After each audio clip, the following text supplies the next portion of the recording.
Here's our crock pot, and I'm going to be making some birria with chuck roast, and it has an off, a low, a high, and a warm setting.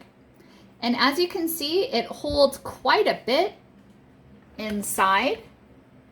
And we are going to cook this on low for several hours. I am going to be adding water.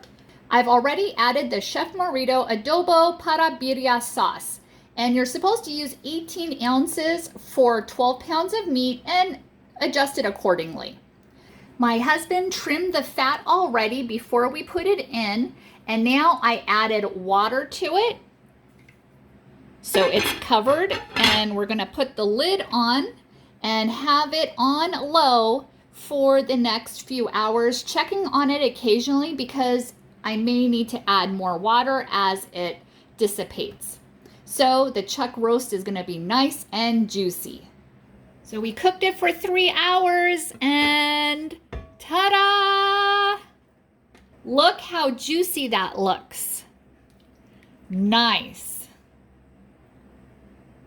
Now time to shred it. Thanks for watching and hope you found this video helpful.